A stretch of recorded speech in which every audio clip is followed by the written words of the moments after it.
Assalaamu calaykum saaxiibayaal kusoo dhawaada janaalka Somali Tutorials. Fadlan janaalka haddii aad ku cusub tahay subscribe inoo saar, sidoo kalena muuqaalka inoo la garay. Haddii aad hore inoola joogtayna waxaan ku leeyahay mar labaad soo dhawow maanta iyo muuqaal cusub. Muuqaalkeena maanta waxaynu ku qaadan doonaa ama aynu ku baran doonaa ama waxa uu daba socdaa muuqaalkii xalayto aan soo geliyay ee marka aan kaga hadlayay CPC ama cost per click ama Google AdSense. dabcan comment yaa la soo qoray oo la iga codsado marka inaan ka hadlo CPC-ga aadna loogu dhiban yahay, sidoo kale tan aan muuqaalo kale aan ka soo sameeyo wadamada marka CPC-gooda uu wanaagsan yahay. dabcan dhanka WhatsApp-kan asxaab fara badan baa igala soo hadashay, sida ay ahaataba waxaan rabaa maanta inaan kula wadaago 15 wadan. 10 baan xalay kula wadaagay waana 10ka ugu wanaagsan. 15kan baa soo xigta. 15kana haddii aan kula wadaago wixii ka dambeeya wax ku taraayo ama marka quality lama aan wad iska deynaysaa, la wadaagidooda wax faa'iido ay ku leedahay malahan. waa wadamada ugu hooseeyo. kaliya muuqaal saddexaad ayaan soo sameyn doonaa kaasoo kaga hadlayo 10ka wadan ee ugu faqiirsan marka AdSense-ga cost per click loo eego ama marka ugu hooseeyo, si qofku uusan iskugu lugoonin ama uusan qof click uga dalbanin maadaama ay wadamada ugu hooseeyo ku jiraan. waayahay muuqaalka marka si aan u guda gulno waxaan ka codsanayaa haddii aadan weli janaalka subscribe saarin inaad janaalka subscribe saarto, sidoo kalena muuqaalka aad inoo la gareyso. muuqaalka oo laag helo waxay naga caawinaysaa ama ay naga saacidaysaa in marka aad asxaab fara badan uu gaaro. waayahay mahadsanid saaxiib. marka waxaan ku xasuusinayaa haddii marka aad u baahan tahay in lagu dhiso website professional ah, wax walbana ay u dhameystiran yihiin, kaliya marka article aad soo gashanayso Google AdSense-na laga caawinayo, sida marka ardayda approval-ka ah ee dhanka Telegram-ka iyo YouTube community-ga iyo review-ga fiidiyoyaasha aan ku soo gudbino. sidaas si la mid ah haddii aad doonayso in marka approval aad hesho ama laga caawiyo ama website marka lagu dhiso haddii aad doonayso, waad nala soo xiriiri kartaa oo WhatsApp-keena waxaad ka heli kartaa muuqaalka hadda aad daawanayso description-kiisa. sidoo kaleetana waxaad ku soo biirtaa Telegram-ka saaran description-ka si marka wax badan aad uga faa'iideysato. waayahay ugu dambeyn waxa aynu guda galaynaa muuqaalkeena. wadanka maanta top 15ka aan rabnay inaan ka hadalno wadanka ugu horeeyo waa kee, imise ayuu ku bixiyaa halkii click. wadankan waa wadan marka Europe kamid ah. horta mid inaan ku xasuusiyo ayaan rabaa, Google AdSense-ga ma qiimeeyo wadamada si u kala weyn yihiin, ma qiimeeyo wadamada si u kala horeeyaan. adduunka baasaboorka number 1 waxaa ku jiray inta aan ogaa Singapore number 1 ama number 2 meelaha. xalay marka aan 10ka xab idin tirinaana kuma aysan jirin, laga yaabaa 15ka inay soo gasho. xitaa waxaa dhici karto 15kan waxaa soo galaya wadamo aadan filanaynin, aad isdheheen say ku soo geli karaan wadamo kale oo caan la yaqaano oo dakhli iyo wax walba lana aysan soo gelin ka sii hooseeyaan. kulli xayeysiimaha la soo kala saarayo iyo inta lagu bixinayo Google-ka yaqaan. ila soco wadanka ugu horeeyo ee top 15ka maanta aan kula wadaagayo magaciisa waxaa la dhahaa Denmark. waa wadan qaaradda Yurub ku yaala. halkii click ama cost per click-na waxa uu ku bixiyaa 0.28 cent. halkii marka click waa 28 cent. wadanka marka kaalinta labaad inuu jiro waa wadanka Singapore. Singapore sa hore kugu soo sheegay baasaboorkeeda 1 ilaa 3 u dhaxeeya, waa number 2 ama number 1. haddana halkii click ee Google AdSense-ga ah waxaa lagu bixiyaa kaliya 27 cent ama 0.27, oo waxa ay ka hooseysaa 10kii aan xala kugu soo sheegay iyo hadda oo marka Denmark aan hore kugu sheegay.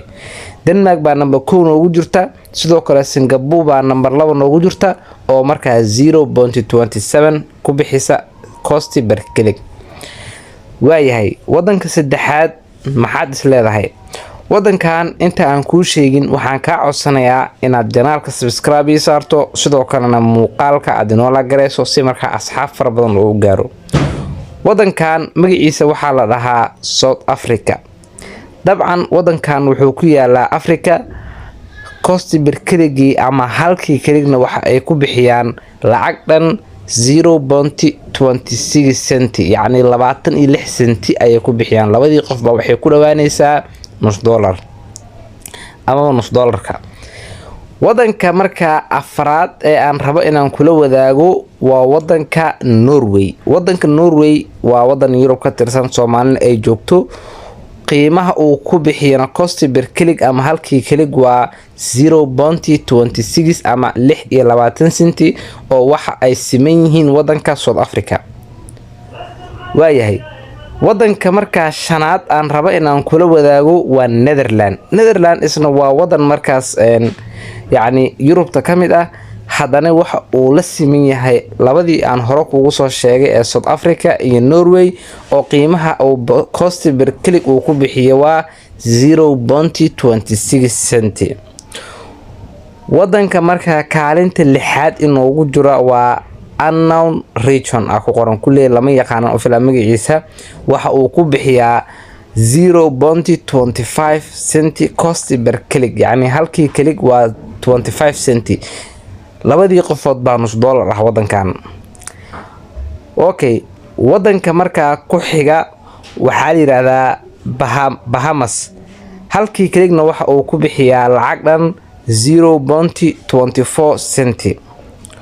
wadanka markaa inoogu xiga ee aan rajaynayo in uu yahay wadanka markaa sideedaad waa wadanka Germany ama Jarmalka. cost per click ama halkii clickna waxa uu ku bixiyaa 0.22 senti.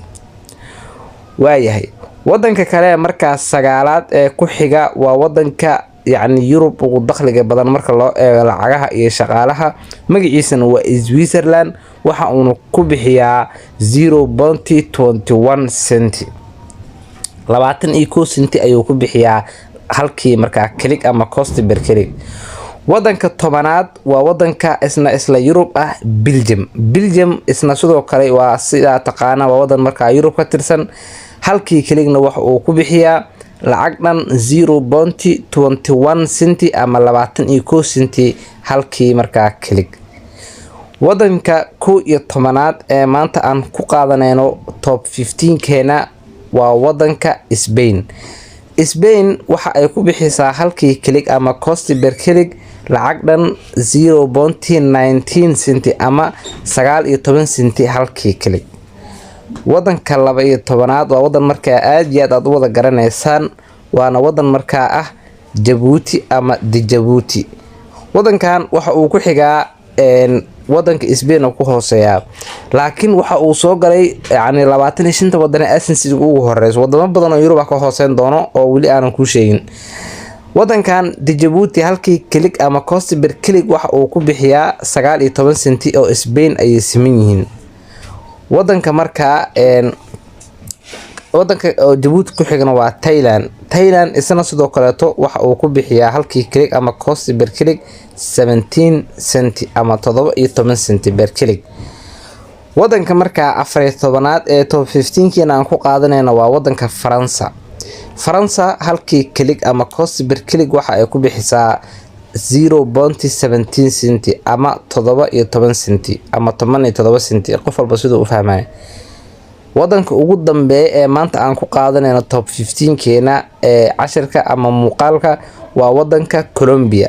Colombia dabcan waa wadanka ugu dambeeya ee muuqaalkan aan ku qaadanayno cost per clickna waxa ay ku bixisaa ama halkii click lacag dhan 0.17 senti ama 17 senti ayay ku bixisaa halkii click oo ku dhawaad 3 qof ama 4 qof ayaa nus dollar ku dhawaanaya. waayahay waxaan kula wadaagay top 15 xalana waxaan kula wadaagay top 10. muuqaalka xiga waxaan kula wadaagi doonaa 10ka markaa ugu hooseeya si aadan iskugu lugoonin ilaa iyo muuqaalka laga gaarayna waxaan ku leeyahay sida nabadgelyo. wassalaamu calaykum waraxmatullaahi wabarakaatuh.